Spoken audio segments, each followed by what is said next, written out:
Hello and welcome to another episode of Seddon Laceys Comic Stash. That over there is Seddon, and I'm still alive after COVID. Yes, I'm glad you're still alive. One, you're quite nice company to have around, but also, who the fuck am I going to talk comics to if you go? I'd have to set up a faux camera to the side of no one actually being there. Like I'll just put a cardboard cutout of you or something like that, and go. Well, like I give you a chance to talk very often anyway, so that's probably not too far from the reality. So thankfully we didn't miss a week though, because you did some computer wizardry and Yeah, revived what we thought was long lost into the ether. yeah. Somewhat like a while ago, I had a laptop death and corrupted tons of files and things like that. And much out of anger of a laptop death, it was hard, but I managed to piece some of them together and do some fixes on the file. So there might be some other kind of older stuff coming that we really enjoyed recording. So why not get it out there? But yes, it was quite strange, wasn't it? Because I to put back out there our list of shame, which we probably recorded about 6-7 months ago, and we've Probably progressed a longer little than bit for that. it. Yeah, it probably is actually. But yeah, still our dirty little secrets to some degree or another. But yeah, it's good to have you back anyway. And for those who are watching, this is the first time we are recording a comic book one in 2023. So happy New Year! And you. Yeah. So I watched said shame issue, and I have updates from the shame. Yes. I'd like to say I have as well, but my memory's so bad I can't remember what was on it now. I only watched it So, about 3 days ago, but already I've forgotten. so from my shame list that are still on my shame list, Grant Morrison's Batman, Sin City, Yep. Infinity Gauntlet, Yep. and the subsequent after you were thinking it, and I completely forgot because of how long ago it was we recorded it. You saying I needed to do Thanos Quest and the Starlings Silver Surfer Yeah. Yeah. as Yeah. part I of. mean, I think we'll probably do that as a future show, won't we? Because it has gotten that kind of kudos as being like a big comic run, and of course it's linked intrinsically with the Marvel Cinematic Universe. So yeah, we'll book that in for this year. We'll have a crack at that this year in some guise. Yeah, and the Tom King Rebirth Batman still, which I think the sorry. now that we have DC, which we didn't even know was a thing back when we did the list of shame. Oh, how naive and young we were as we said all the way through it. If only DC had something like this. And to be fair, they didn't in the UK, did they? That the release of that did come quite a lot later. But yes, I feel like my life's better for knowing that one, it exists, and two, having it now, because that's made a hell Yes, of a difference on our ability to get a lot of stuff read without having to remortgage or buy further houses or properties just to store the stuff in. exactly. So I can start the Rebirth run. Yeah. Things that were on my list that have been done: Batman Who Laughs, Yep. Deadpool and versus Punisher. Yep. We started Sandman, Yep. Batman '89, Joker's War, and my number one, which was Frank Miller's Daredevil. Which you've made a start on, haven't you? Done that, didn't I? I did the first few trades, the big No, boy but that's sets. only the start of it, isn't it? That is the start, but yes, Yeah, there yeah. is much more, but It was odd. I mean, I put links into the video, but it was strange, wasn't it? Because to hear us talk about how much I guaranteed you'd enjoy Frank Miller's Daredevil to the show that we recorded on it. But I think at the time, as we said, and I stand by this, I think that first trade is quite unfair because you get so little of Frank Miller's Daredevil and so much of ropey Daredevil that it's probably not a fair representation of his run. I think the only one that I've even touched off of my list is um, the bit of Sandman that we've read, which I'm loving, and I'm pretty sure now I mentioned wanting to read some old school Suicide Squad, which we've done that the was on first there. trade of that. Yeah, Yep. I don't think I've touched anything else on there, or if I have, I've only maybe got one or two trades in. But because we rekindled it and found it, I think there is a bit of a goal for everything on that list to have at least been started, or a big chunk to have been done by the end of this year. And I'm sure at some point we can revisit it and maybe go, here are our new piles of shame, because we've actually cleared some stuff off of our piles of shame, and there's more shameful stuff behind it. Yes. So with me having the Rona, I haven't read a great deal. One of the things that I have Did you read, rename it to the Rona Corner rather than the Reading Corner? the Get in your dying Rona corner. Corner. Yeah. But there is some bits that I've read, so we might as well jump into our reading corners. Do you want me to go first, as you didn't have a very pleasurable reading corner? Well, you can do. I've only got two bits for my corner, so Well, I'll tell you what, do your two bits, and then I'll do mine. Mine's talking about like a trade's worth of issues, or something that I think you'll be quite interested in. So let's do your bits first. I have two trades worth of bits. The first is Carnage from last year. Ooh, The Ram V ooh. Carnage. Annoyingly, I think the first trade really should be 7 issues, not the six, because it and the ones that are on Marvel at the minute, it ends with a cliffhanger of a two-parter issue, Okay, and it's not up yet. So I think it's the September issue, and they're not that far okay.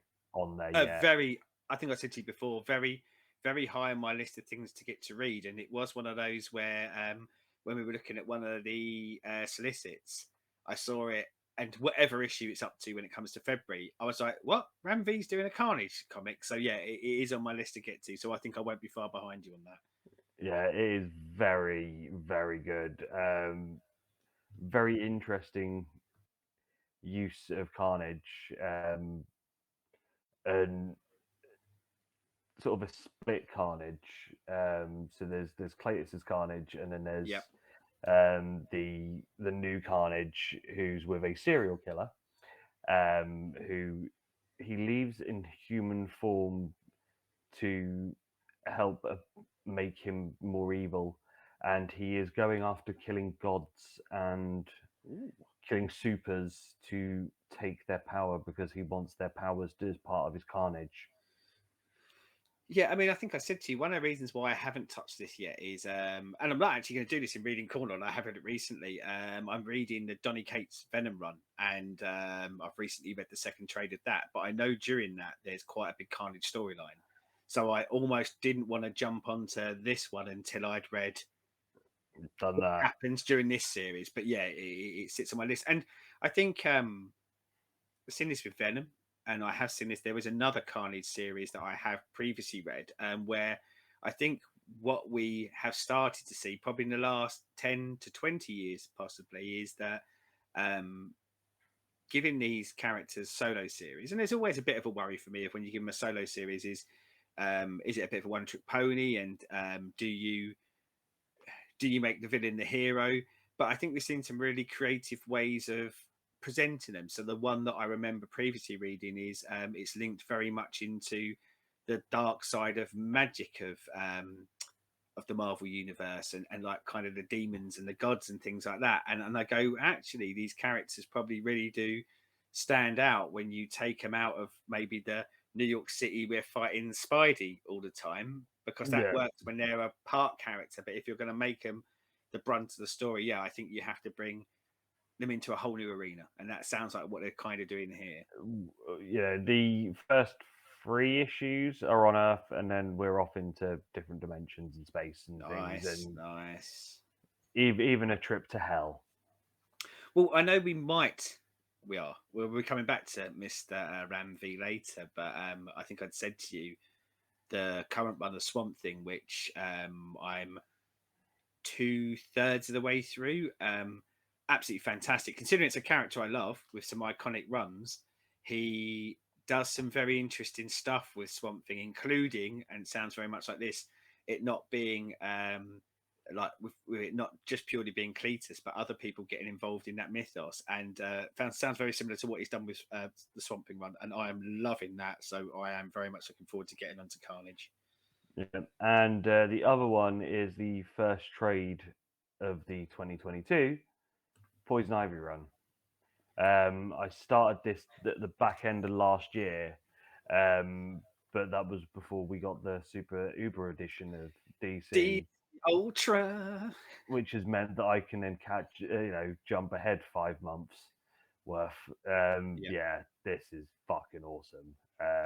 Just very quickly before you go into it, my reading corner is Poison Ivy, because I've also read Poison Ivy, and I before you go too deep, I agree with you. This is awesome, isn't it? This is fantastic. But go, and I'll jump in with my thoughts as we do bits. Yeah, so the premise is Ivy's writing a letter to Harley because she's done one. So good, isn't it? It's so simple, and I know it's been done in other formats before, but I think it's just done so well in here. And even where they're putting it on the panels, and the fact that it is like little snippets of a lined piece of paper, isn't it? And you get like Yeah, the little bits. It's a lovely sort of framing thing from issue 1 right the way up to issue 6, which I presume that's where you stopped, because that's where I stopped. yeah. 7 is downloaded. It haven't Yeah, got around to reading it yet. no. But yeah, no, the Ivy sort of very much fighting herself on whether she's doing the right thing or not. Um, Bearing in mind that has, right thing is destroying every human being on the planet. um, it's beautifully drawn. There's some bits that are like really fucked up body horror Yeah, in there as well. Yeah, yeah. The this is artist, great. I presume this sounds pronounced Marcio Takara. It's as far as I know, it's the first thing I have read with art by them. But my God, I'll be hunting out anything and everything else that they do or have done now, because I'm with you. The art throughout this run is absolutely stunning, and totally agree on that body horror. It goes from um, a lot of portrayals, because a large part of this is a bit of a road trip almost across middle Yeah, America, isn't it? So you get like the very mundane scenes in diners, but of course, like these are, I mean, Ivy is and has often been portrayed, certainly probably since the Batman, what was the Batman Forever, was that the one with Poison Ivy? yeah, Probably from over there, they probably massively kind of made her more of a seductress and attractive in her looks. So you get like the beauty of that, and you get this twisted body horror throughout, but also even like the way the plants are portrayed, and some of the plants are just beautiful but grotesque at the same time. And yeah, it assists the story so much. I don't know how really like the writer G. Willow Wilson. Does a fantastic stuff on Miss Marvel, and a great Image series from many years ago called Air. And I think I've even got some of her novels in the house. But as much as I love her writing, I think this is that great mesh up together again, isn't it? Of going, yeah, would this be anywhere near as strong with an artist that didn't get the material and what they're trying to convey on the page? yeah. As I said, I'm very much looking forward to more of this because I do know when we're doing the solicits or whatever it is in February, Harley comes in Yeah. properly. Well, So we know my that. also So my as I understanding said, that we know that's coming originally to come. So was that this was going I think it was originally going to be a 6-issue limited series. So I think we were either getting this, or we were getting the 12 issues compressed into 6. And I think probably this is a case of when the story was presented, and possibly with some of the art, probably someone there went, well, hang on a minute, this is a bit good, we'll let you go the full run. So yeah, I'm really interested to see what happens in part 2. If I was going to throw any criticism at it, and it's a criticism more for me than of the product, is um in that first issue you kind of get that Ivy's been through a lot in recent time. Like there's a lot of talk about being part of the green and almost being a god. And because I'm not anywhere near up to date on DC, some of that was, I think the context of having seen those bits would have made those bits hit even better. Whereas there were certain points where I'm going, "Oh, was she? I didn't Yeah, know that." But that's on me for not having read the stuff beforehand, and I'd rather that, I think, than them just ignore what had been happening previous to this. But we get lovely little touches back to, and I said it earlier about Swamp Thing, but you get characters from Alan Moore's Swamp Thing. Well, I say Alan Moore's Swamp Thing, but used at their best by Alan Moore with like the Floric Man, and you look at kind of his influence over Ivy or his influence over the Green. But yeah, I'm with you. Great. I don't. They extended this to 12. I'm gutted. It's only extended to 12. Like I could probably, as long as it kept to anywhere closest quality, I could read this forever and a day probably. And I hope that this creative team either comes back to this at the end of this or is given something else in maybe a Tom King esque DC way of going. Here's your 12-issue series. Do what you want. yeah. Yeah, yeah, Yes, absolutely fabulous. that is all that I had because I basically only read for like 2 days in the last, what, we 10 days into the month. To be honest, though, it's a good start, isn't it? I mean, we said that this is our first show recording of 2023, but 2023 is actually 10 days old at this part. And as I say, for the reading corner, I only really wanted to talk about Poison Ivy because I didn't want to get too much into any of the other stuff because I think I'll probably pick them up next week or the week after because I've read a lot of Donny Cates stuff from Marvel. But yeah, I've come out the gates really firing this year. My reading has been good, partly because I had some days off. We had some bank holidays and some weekends in that, which actually has allowed me a bit more time to sit down and read. But I think when you're sitting down and reading and you're getting things of this quality, um, it makes you then want to very quickly read another thing, doesn't it? Because you're just like, that was great. Whereas I think if maybe you're reading a bit more middling or something that's a bit more dirge worthy, you kind of go, right, I'm putting down the app for a little while. And that little while can be anything from an hour to a few days if it wasn't very good. But yeah, and strange for us to be reading something new, but I guess it justifies the upgrade to DC Ultra. But yeah, I think if I'd read a lot of 2022 comics and was doing things like a 2022 top 10 of the year, I imagine this would probably be in it because I can't imagine there's a lot that was written that was better than this. Maybe if you focus purely on Marvel and DC, I would have thought this would be very, very kind of high up on people's lists. Yeah, so the stuff that I read that was new either last year or into this year, um, this do a power bomb, that Punisher run are up there as like the better stuff Yeah, of the year that I read. and a character that, as far as I'm aware, has I'm not saying there's never had kind of solo stories, and obviously, as a Batman extended character, it means you probably get more attention than some do. But I'm really glad to see because I kind of like that lean into eco terrorist, but Yeah, maybe not eco terrorist. Maybe actually seeing the right way for the world, or not seeing the right way for the world. But I think it allows for some really interesting stories that are more relevant to us now than they have ever been before. And it's nice to see her not be a villain of the week like she might have been 45 years ago when people were writing her. yeah. So the main The joy main event. of this week, it was my Christmas present from It you, is your Christmas present. and Yeah, was in your top 5 of the year. it was. It was my number three, I believe. But did I will say I probably didn't say this on the show. Really, really was a fight for number two. So that between this and the Nice House on the Lake was a real scrap. And also I think potentially depending on how the Nice House on the Lake ends, because there's still half of that to go, or half of that to go for me, should I say? Maybe if I ever revisit that list, it might flippity flop a little bit, and this might go up. So yeah, I've kind of buried the lead on a previous show that I really like it. Hence why I bought it for you, because I was hoping you would like it. But I guess we'll find out, won't we? Yes, so this is the many deaths of Lilia Star. Layla Starr is how I pronounce it, because I think it's Layla. But if someone says otherwise, let us know in the comments. But Layla is how it goes in my mind.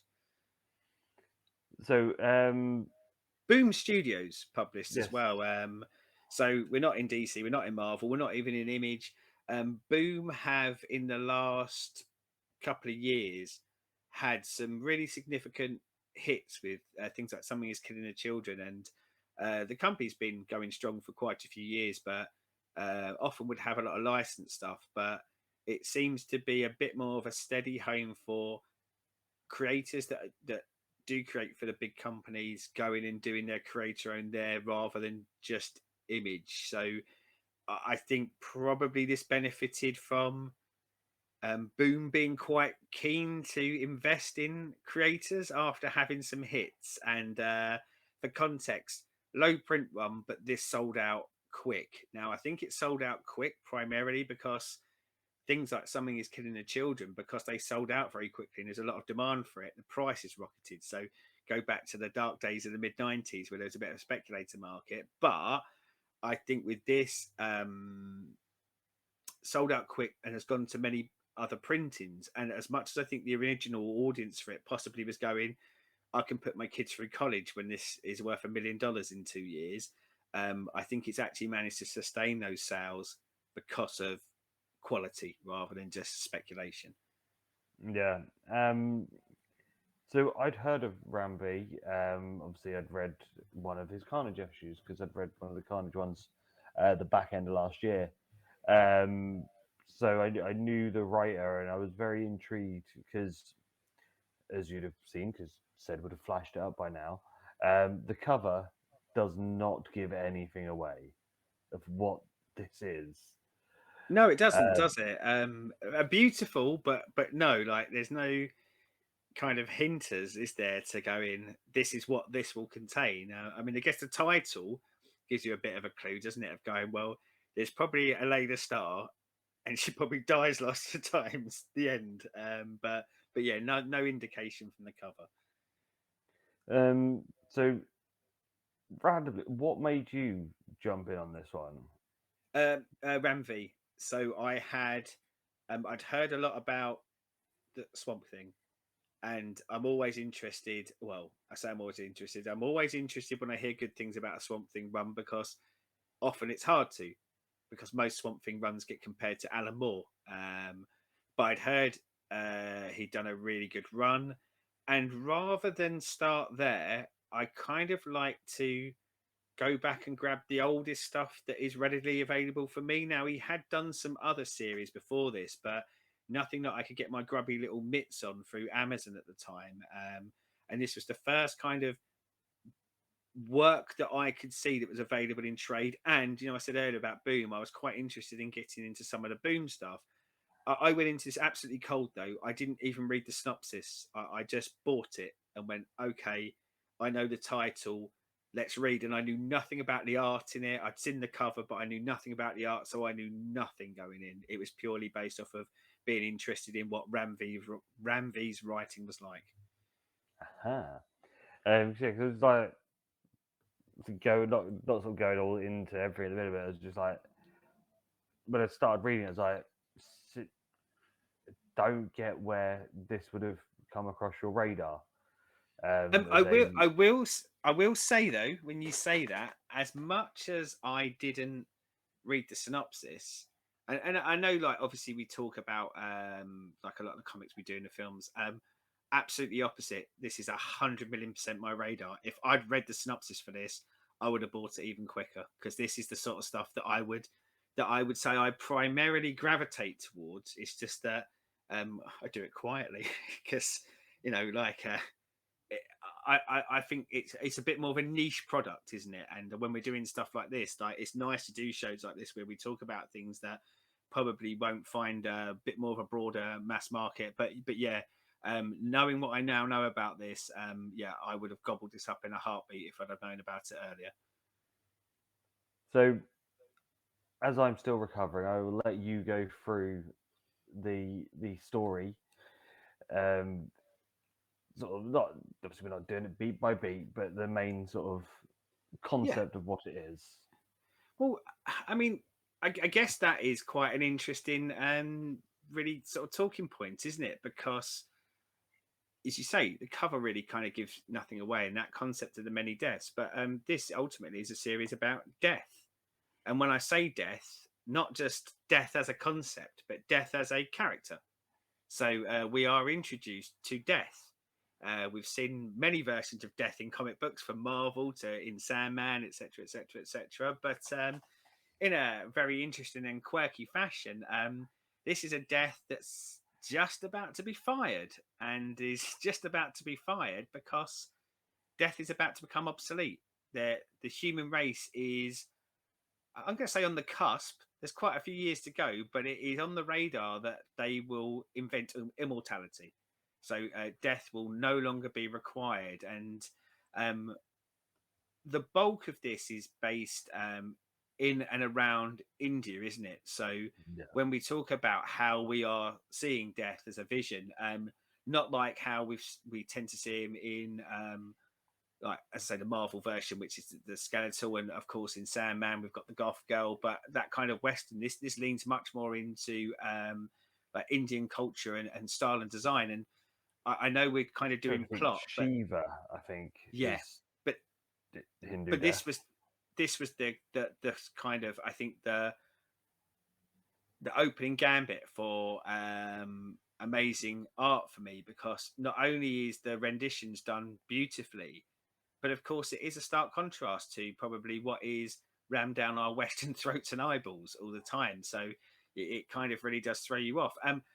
Lovely when the pantheon of gods, or kind of, let's go with, for those of us that are office workers, which I know you and I are, more of the performance review element in a very kind of stoic modern setting, where it's a bit like, we don't really need you anymore. Like, your performance isn't really required anymore. We're doing some efficiencies, so off you pop. And that manifests in her being put onto Earth and being born again onto Earth, and an amazing plot line of going, well, I don't really want to not be death, and I don't really want, like, my job and my career to have been taken away from me. So I am going to find said person who is going to invent immortality, and I am going to kill said person, or certainly initially that's where we start off, because then death will still be needed at least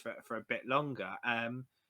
As we go through the issues, we see, I think it's about 87 to 90 years that the five issues kind of run over, and you see these generational leaps, don't you? So Yeah, initially you see the baby that could be, so almost, I guess, akin to the would you kill Hitler as a baby, or in this case it's yeah, not Hitler, it's someone who eventually could invent something that revolutionizes the human race and saves loads of lives.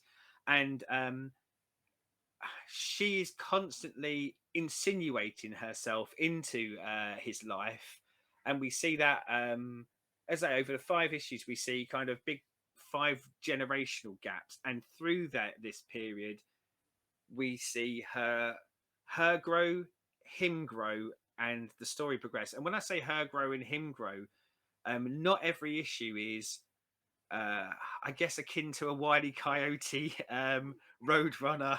She's setting up traps. She kind of reconsiders what she's going to do as the story goes, and I'll go to the original one. I mean, that idea of offing a baby, and we'll go back to the Hitler example. Sounds very easy, I think, until you're put in front of a baby, which is just a yeah. baby. It hasn't done anything yet. It hasn't done any of that. And one of the more, and I keep sort of saying about funny. I mean, this isn't a laugh out loud comedy, is it? This is a very emotional No, story, but I think it has good sort of swaths of humor in it that you can get out of this. But she often dies, doesn't she? That's why it's the many Yeah, deaths of Laila Starr, and but she comes back because that is kind of part of this, is that she doesn't die. So when we kind of have these jump forwards, she stays the same ultimately, doesn't she? She looks the same throughout because she doesn't age, she doesn't die. Even though if she does die, she just kind of pops back in. comes back 8 years, 20 years. I mean, Yeah, it's 8 years is the first one, and it's like yeah, 12 years, and then 20 odd years, and things like that between each reincarnation.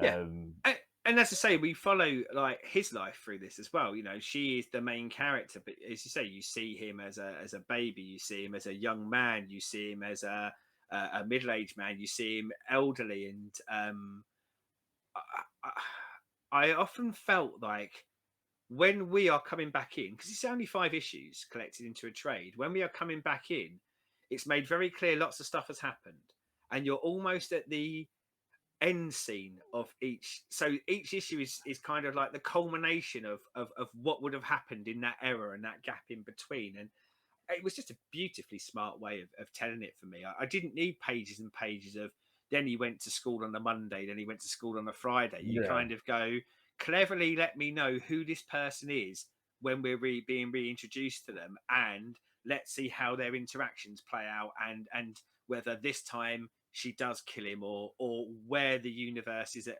this point. yeah. Um, As I I don't say know. with I mean, that, I guess we'll get. I was going to say, like, I'll probably leave synopsises there because I think if we talk about it a bit, I think we'll probably touch on some of the story points that come out of it, and we might even touch on the ending, I guess, and we might blare spoilers at that point. But yeah, I figure if we go from there and kind of, I don't know, talk about our thoughts and feelings of it, the things we like, the things we didn't like, etc., etc. yeah. So I really like the fact of Ram doing his thing in his culture and it being very Hindu. Um, Obviously, with the when we had the office stuff and you see the other gods, Yeah, um, you've got the three-headed god there who's like the head one, and you death is blue, which would be the right thing for Vishnu. You get a couple bits where there's like the arms are there and stuff, and it is very cool to see that society shown in a way that isn't taxi cabs and tuk yeah. tuks and the stereotype stuff. It's like It it it's the felt same like thing we without the said about. context. Yeah, it's the same sort of thing as what we said about when we were talking about Miss Marvel Yeah, ages ago. That you're being real to what real life in that is, not what is portrayed as yeah. the. Well, that's what I was going to say. Without having lived it, it felt it was being presented authentically. So even if it's not, I think he does such a good job with it that it feels like, yeah, an authentic portrayal rather than what we'd have seen in a movie made 30 years ago. That sort of thing. And yeah, I loved that of it. And again, it's the, I guess there are certain sort of pantheons that we're used to seeing more of in like our literature and our stories, and it was great to see another pantheon of gods, and for them to feel not so alien that you couldn't resonate with them straight away, but also the right story beats and the amount of information you needed to know about them to make them feel familiar very quickly, and just buy into it as a concept. And yeah, I was really big with that. Yeah, the the the fact this is a very small cast in theory with Yeah, what we have, um, but everyone's the few that we have, they're all there for a purpose. They all, and like some are there just for literally for one issue, like the crows in the yeah. second issue, the temple. Yes, I a think temple is a character. every comic writer needs to realize that all good stories have a crow in them. They should just learn what Gaiman taught us so many years ago, that crows only make stories better. And they've got to be sort of righteous as well. They're always a Yeah, righteous crow. and you say about like the relatively small cast, they all feel individuals. It doesn't feel like this is a singular voice from the writer going, I will present 5 different versions of me. These are people who are protagonists in their own right, and feel like real human beings. Or Yeah, real crows in the case of a crow, or real temples in the case of a temple, or I'll pick up something later about one of my favourite characters in it, but I won't do that yet. I'll do that when I'm waxing lyrical about my favourite part of it later. but yeah, this it probably didn't help that I was full of Rona at the time when I started reading it. Um, my one thing that I will say is that some of the way that the words are put on the page and stuff really hard to sort of read at times. Yeah, very Especially, stylized in that regard, isn't yeah, it? Yeah. and especially with some of the art as well. Again, it might have just been because of there were bits of it, especially in like the first issue. Once she, when we're seeing Lilith or Leah or whatever we're calling her, before she dies and then is taken over by death, that some of that early art is quite muddy and Oh, see, no way. see, And I'm not disputing like what you saw, but for me, the art was one of the most standout things for this. I thought this was amazing. It's Filipe Andrade, and I thought from panel one to the end, this knocked my socks off art wise. see once we get sort of halfway through, sort of book two is really good. Book three, the temple, or is it four, the temple? Forza Temple. The temple one's really good, and the last one's really good. But yeah, no, the the factory one and the first one, I just as I say, it might have just been because of full of brain fog, Yeah. but Well, yeah, and some I things resonate with you more than others, don't they? We've always said that. Like yeah, sometimes that it's the right story at the right time for you, and other times it isn't. Like, and certain issues might be the same. It's interesting there because you talked about the first, the second, the fourth, and the fifth. Can I jump into issue number 3 very quickly? yes, Issue number 3 for me is um, to refer back to things that we have spoken about recently. This is up there with 100 Years from Sandman and the Diner in Sandman. This is one of my favorite single issues of a comic book ever.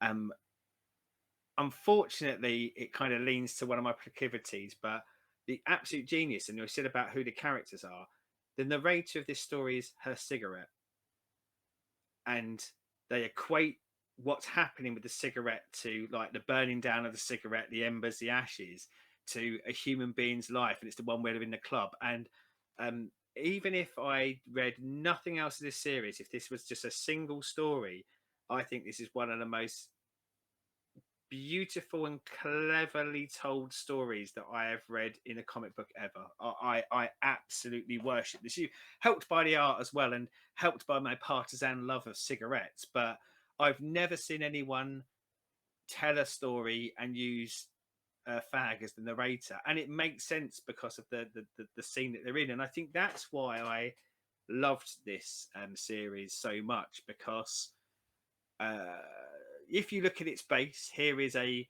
probably a story that has been told before and probably told many times before. You've got a god, or in this case, the god of death or death, um, and people have played with that concept before of going, what is death, and if death was a personification, what would they do? How would they interact with the world? I know I've talked about issue 3, but I jump back to specifically the story of the baby, where the crow is almost going, how can you not kill a baby? You have killed millions of people along the way. And that sort of discussion point of going, I don't kill them, they die. And I yeah, shepherd them, but I don't actually kill them. And this is slightly different. So you have some tropes that I think are done before, but where he impresses me so much, and I say issue number 3 being the absolute key for this, is taking maybe an old story and tell it in a way I've never seen before. And yeah, as I say, like to have this discussion, and they meet up in a nightclub, and nightclub things happen, but it ought to be framed around the cigarette being the teller of the story, and as I say, to equate that to some of the big themes in the whole of the series, which is you could argue a human being's life is like a cigarette. It's that long, and it has a purpose, and over time it naturally reduces, because it does, until your purpose is gone anymore. And then in the world of a smoker, you just light up another cigarette. And human beings are here to talk about being an office worker. I'll work in an office for X amount of years, as sad as that is to admit, but I think I've got to accept it now. But there will be other people who are on different parts of that journey who will do it, and when I go, someone else will work in that office and do it. And I don't know, it was just so beautiful to look at, but just so smartly told for me. Yeah, that one was absolutely knocked my socks off. So that was my least favorite of the whole thing, was the middle.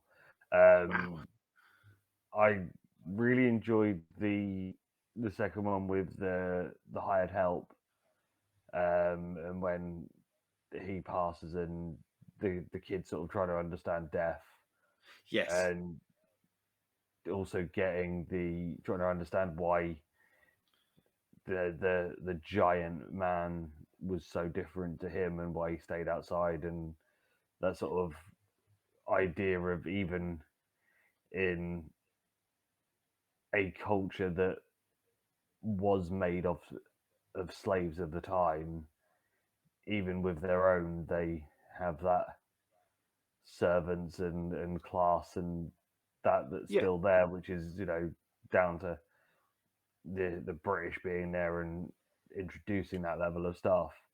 Yeah. Um, I love the temple one just because it was a really weird idea of this temple having feelings and care.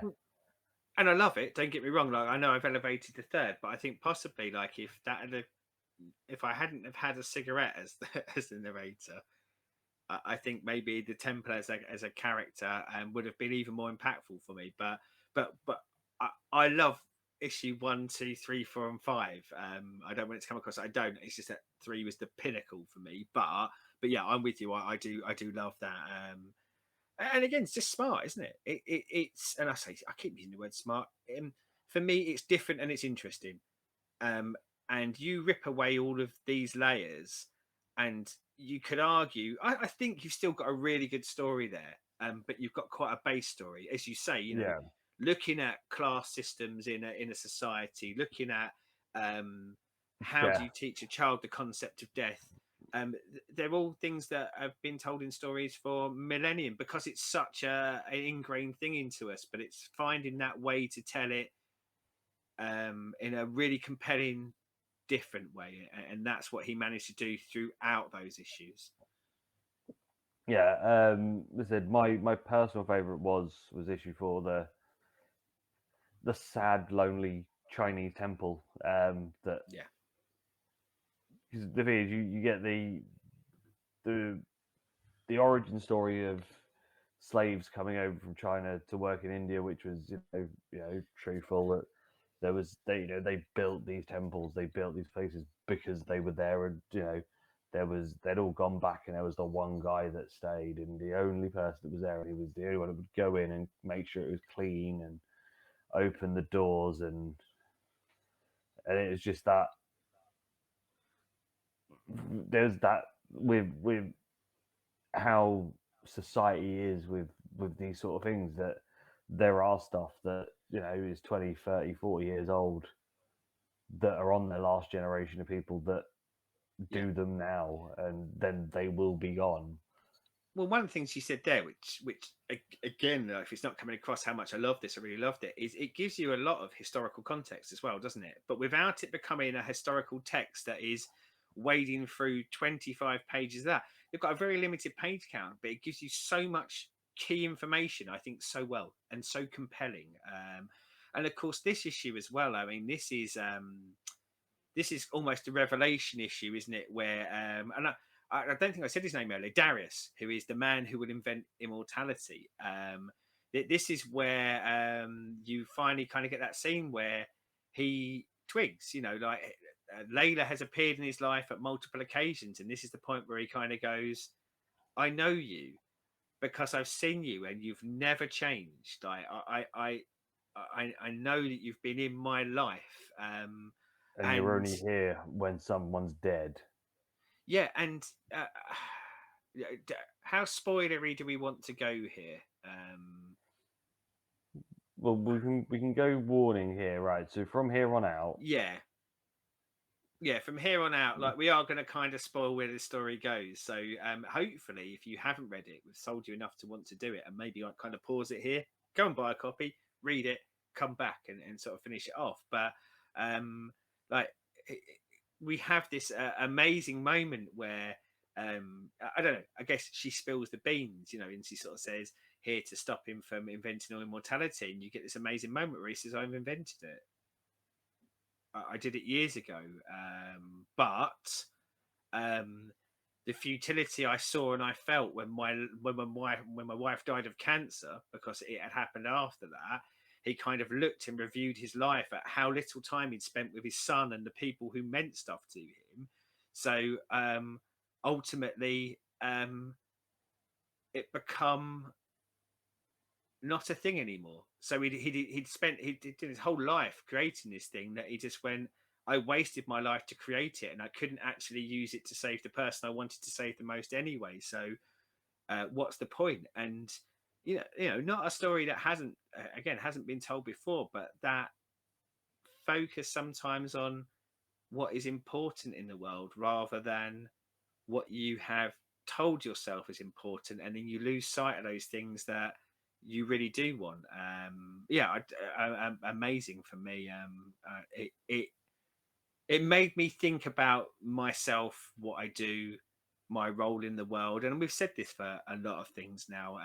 These are the things that will always resonate with me the most. Is the ones where, whilst I'm reading it, or probably more importantly, 2 weeks later when I've walked away, I'm still thinking about what it said to me and what it meant to me, and I'm not saying how I change my life, but how I need to be considerative of some of the things that I'm potentially not now, or I get caught up in the work, work, work, work, work, and this thing is telling you, yes, okay, you do need to do certain things in life, but don't lose sight of what's really important. Yeah, I loved it, absolutely loved it as a reveal. Yeah, and I guess that is kind of the key reveal for him and his story. yeah. So it said obviously by the back end of issue 4, and obviously at that point we're told that he obviously lost his wife. Yeah, Obviously his best friend dies in the third one, and he's also his girlfriend's left him because he can't cope. And then obviously the second one is when the hired help dies, and you just like, even though death is out of a job, death still follows death. yeah, yeah, And there's that bit where obviously in the last issue there he's on his island, um, and he's still saving things, but he's yeah, not giving them all immortality, yeah, and he knows and it that and he his has that time. flash of anger, doesn't he? Where like, and I say like, oh, when I say this is what he learned, that's what he learns in the end. But in that in between, he has this kind of flash of anger of almost going, up yours, death. I'll do everything to kind of stop you. But yeah, as you say, he ends up living a life on an island where he's saving animals. But as you say, he's saving animals from harm. So one will have a bad leg, he will fix the leg, but that dog will still have its natural life and it will die. He might extend it and make what time that dog has left, or whatever animal it would be, and presumably we would carry this to humans to making it as enjoyable for them, but kind of getting that joy out of seeing other people get joy rather than trying to fix everything. And yeah, it's so compelling to me. And then obviously we then get them on the beach at the end, and he sort of says that yeah, I could have done it, I could have saved everything, but what's the point? Yeah, Yeah, if you're not going to actually live your life. He said this, as you said, this is not a revolutionary brand new story, but what it is a very interesting, unique take on yeah, mortality, on what it is to live, better to yeah. have loved and lost than never loved at all, sort of Yeah, thing. and you say about like kind of, and you get that juxtaposition, don't you? Because while he is on this journey, ultimately kind of learning that he put all of his life's work into something, when ultimately towards the end he realised that it was not the way to go, and he could have done much more good and enjoyed himself and the people around him a lot more. But you've got her journey from death to someone who then ultimately, albeit not quite like the rest of us mortals live on the world, but effectively a bit more of a mortal life. So it is living in the world with all of us, but is dying constantly. But all the way through this, she is learning the people around them, and again, like she has a totally different view on life and death when we get to the end of it, doesn't she? And yeah, no, a story that will probably be told for thousands more years if the planet survives that long. Yeah. Poison Ivy told me otherwise, but yeah, I'm with you. I think this is so. I love the art. I love a lot of the stylish side of it. Although I do take your point. I think at certain points, certainly with the way that the text is shown, I could see that being disruptive in some cases. I love the way the stories are framed. I love the interesting use of not only the traditional characters that you probably use, but using buildings, cigarettes as characters. And I think throughout, because it's 5 issues, and as I say, packed full of so much stuff, without it being overly text heavy, it's got a really poetic quality to me. It feels like each issue is almost a parable, a fable, a poem in itself, and told in its own individual style, but they all link together to make this great story that runs throughout. Yeah. It's definitely one that I would recommend to people who are sick of superheroes, and want something that's Yeah, you know a,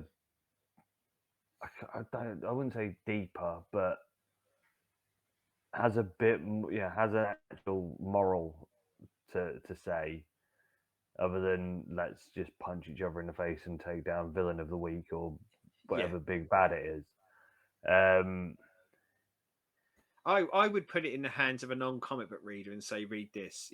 We've said this before in hmm, the top fives, and I think sometimes, not that that makes it better than anything else, but I think often we talk about how do you get more people to read comics, and I think a lot of people will reject it because of exactly what you said. You're going, well, isn't this just a superhero punching someone in the face? I either like that or I don't, or maybe that's not how I want to spend my time. Or in more honesty, I'll watch the movies if I want to see that. Whereas this is something yeah, where I go, you could put this in a lot of people's hands, and I think they would go, "Wow, I didn't realize comic books did this." And I think yeah, that's part of its power. yeah, and it's also one that I would quite happy that Will at or I like was going to ask that because I think, depending on age, because I think um, there are certain kids who probably would just go, nope, I want to see a superhero punch another superhero in the face. But it feels to me like it would be something for a lot of kind of, call them young adult, don't they? But people in that kind of age range yeah, of going, I think they'd enjoy it and I think they'd get a lot out of it, but probably wouldn't pick it up off the shelf themselves. And I think for maybe a lot of manga readers, this might resonate with them a little bit more because of that. different art style that I think a traditional superhero comic book reader might initially kind of go, "Whoa, this Yeah, isn't what I'm used to seeing as art." yeah. So yes, I'm very glad that you put it my way. I'm Um, really glad you enjoyed it because I wasn't sure, but because I've liked it so much, I think sometimes there's some truth in going. Whether I know someone will like it or not, if I liked it, it's worth the punt. You know, it's worth seeing whether someone else does. And yeah, if worst comes to the worst, you could go, well, thanks very much for that, and put that in a pile, or trade it in or something like that. But for me, it's I know we don't do rankings and ratings on here ever really or very often, but for me, as a piece across the whole thing, if I had to score it out of 10, I'd give it a 10. That's how good I think it is. I'd give it a 10. Now, don't get me wrong, that's the hard part of ranking because there's lots of 10s out there, and in the echelon of 10s, I'm not saying this is as good as the stuff we've read of Sandman so far. I think it is below that, and I think that a lot of this, despite it being culturally different, does lend from gaming. Like I think without hmm. Sandman, you probably don't have this 30 plus years later. But yeah, I'd certainly put it in top ends for quality. I think it's that good. See, I don't like it as much as you do. Yeah, I'm not as high on it. I said it is good. It's not oh my god level because it's not stuff that I haven't, or the story at least isn't something that's completely brand new. It's just a really interesting, good way of telling a Yeah, moral tale that has been there for years. I Um, think I've come to terms with the air of inevitability though that I'm never going to read a story that's brand new ever again because there aren't any. So now I just go into tell me a story that's presented in a way that is really, really interesting to me that I have heard before because there are no new stories, are there?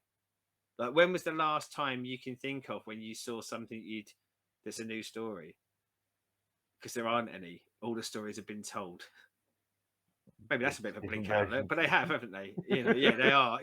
But there's that kind of age-old discussion point around going like, probably you go back 2,000 years ago and all the stories have been told.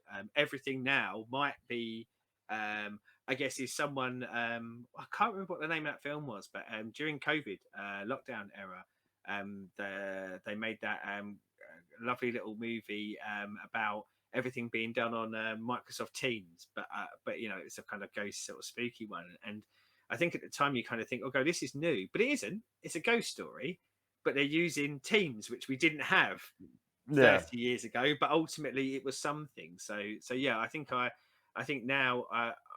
My quest for something that I've never seen before, I think it's just unlikely, and it's all about how maybe you mix and match bits from multiple different stories that have been told before, or as I say, framing it in a really new and interesting way of doing it. yeah. But yeah, no, this was good. Wouldn't break if I'd have read it last year. Wouldn't have broken my top five of the year. But yeah, no, it's definitely one that I would said I'm gonna get the boy to have a read of it. But yeah, was good, I'm trying electric. to remember what your top five was now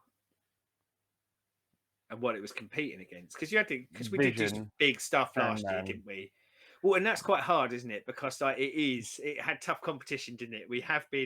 We've often said lucky, but we have been curating our reading enough for hitting some really big tentpole great stuff. So yeah, I don't think that's. And I'm not saying you were, but it's not an insult to that to go. It wouldn't have broken my top five in a year where I read five monsters of comic book writing or comic book and stuff. But yeah, it would sit in that snug kind of range of. Um, I mean, I reckon I'll read this at least once a year forevermore for me. That's how much it resonated with me. I definitely will read it again. Just because reading it full of brain fog and Yeah, remnants of COVID would be one thing. I think that it may be one of those of reading it again in 6, 8 months' time when I don't feel like the walking antithesis of death it may hit it differently. It probably does. It probably does make it feel better, doesn't it? Like reading a book about death when you feel like you're going to die possibly isn't the best time. Going, I hope she's off the clock because I think I'm going in the next half hour. But if you've read it, comments down there. Yeah, and look, I'm not going to come out there and buy it for all of you for a present. Chris gets presents because he's my special little boy. But yeah, I think if you can source this, even if you go, I don't know like whether this is the sort of thing you can get in libraries, but yeah, I would say hunt it out, and it probably on Amazon. It's probably not even that expensive, although I guess money's relative in a cost of living crisis. But I reckon you can probably get this for like anywhere between like 10 and 15 quid. And I, you know, I've gone on about how much I loved it. It's well worth 10 to 15 quid. We said about the artist, Filipe Andrade, sorry. This is my first experience of, and I haven't sought anything out yet. We've said on here before, I tend to resonate with writers more than artists. I'm still, all these many years later, still kind of harrowed by the 90s artist boom that turned into writers being forgotten about, and then me having to read a load of pretty comics that had no real words in it. But doing this over the last year, I've started to really find my love for art and artists again, and I will be looking to see whatever. Like I tend to make my list of on Unlimited or spreadsheets or whatever based off of who's writing what. I will seek out anything that this person is drawing now, and I will be having a look and just picking up anything because I think the art is fantastic. Yeah, as I said, obviously, I've carried on with Mr. V with his Carnage stuff. So yeah, I don't have the whole sort of jump in on writers or things. You know, I go with You're more what looks characters, aren't pretty. you? Yeah, Yeah, yeah, I go with yeah, what looks pretty in a character that I know and like, and then yeah. go from there. Um, That's why we make such a lovely couple. That's why when we get married, we'll be happy forever. I would say the last, now that we've got DC Ultra, the last issues of Ram V's run, very much like we said about Poison Ivy earlier, the Ram V Swamp Thing was due to be, I want to say 6 or 8 issues, and then it got extended to 12, then it got extended to 15 ultimately. I would really recommend that. And I'd say the last part, all of it is on there now. All of it's on Ultra, should I say. So I probably in the next couple of weeks will finish up the last part of Swamp Thing I've got to read as well. But yeah, heartily recommend that. Does a lot of the stuff that I say does a lot of the stuff that doesn't probably say it well. You can see the DNA from his writing on Many Deaths of Laila Starr to Swamp Thing. So some of those cultural references, like Swamp Thing, has generally been kind of linked to America a little more. This has a lot more links to India colonization and things that go on like that, but whilst not being totally that. But yeah, even if, as you say, you like this, I think you'll really like Swamp Thing. mm, so more things to put on my list.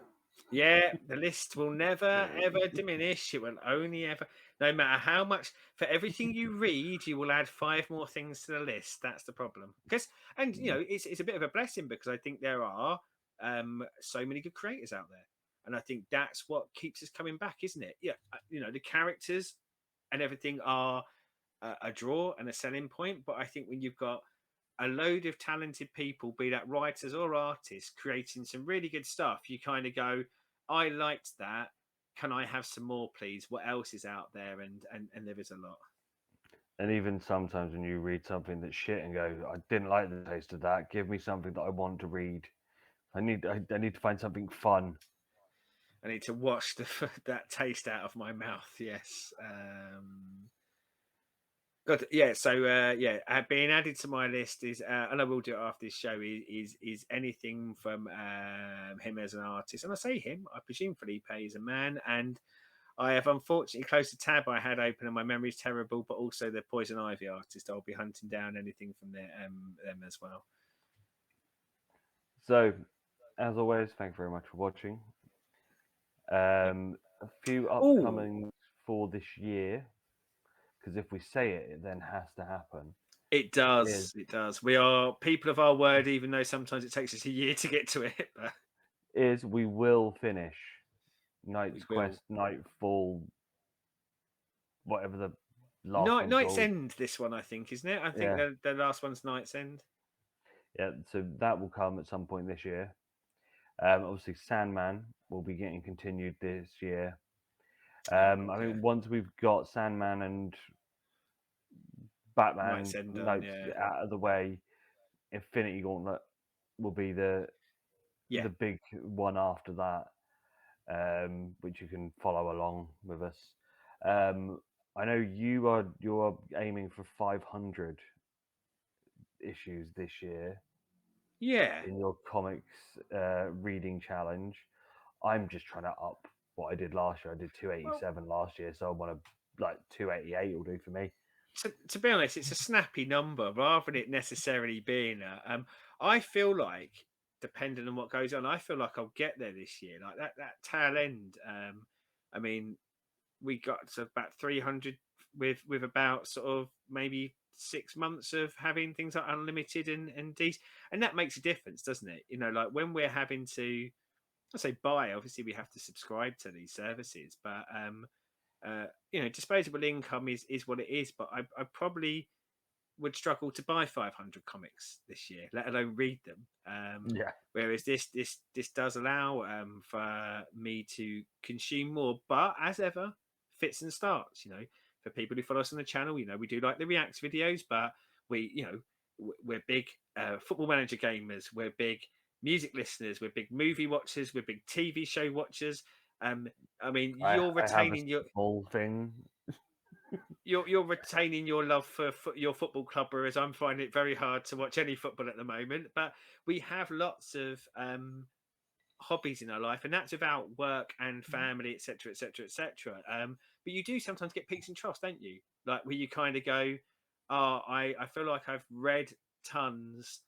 I'm probably going to play video games for a few weeks, or hit those TV shows that I haven't been watching." So yeah, I think maybe I'll get to 500, maybe I won't. But what I do know is my love for comics is right the way back to peak love for comics again, and probably we're quite blessed because we can get our hands on so many things, and as I say, we can very much curate what we want to read. That there's a decade, 2 decades, 3 decades worth of stuff for us to catch up on in some cases, or to share with each other. So yeah, 500 issues and count. I think I'm already at 50, so I'm doing all right. I know I've got double figures, Yeah, but 10 that's days for in, like and I'm not far off 50. say that's on like 3 days of reading. So Oh, and as I say, I had a whole day off and a whole like bank holiday off where I did nothing but read comic books because I just fancied it, and it was lovely. I don't get to do that very often. ah, but obviously, if you lot out there have any tentpole moments or big issues or Anything films, you just like because to hear us talk about, or yep, things that you think we might enjoy that maybe we haven't experienced? because we need to fill his spreadsheet because you know how he loves his spreadsheets My comic with book one's quite full. not that one, the show spreadsheet for show Oh ideas, yeah, not sorry. your personal spreadsheet of comics. Yeah, But yeah, so we need things for the year. So if you put something in, doesn't mean we're going to do it straight away, but it will we'll definitely get be there. get done Yeah, this year. yeah, Um, Obviously, thank you for all for subscribing. We did see a giant bump over yeah. the festive You are period. right. Thank you very much, everyone, for your continued support. We like doing it, and we hope you like what you're getting. And the fact that people continue to subscribe suggests that probably they do. So hopefully, we're not the idiots I think we are.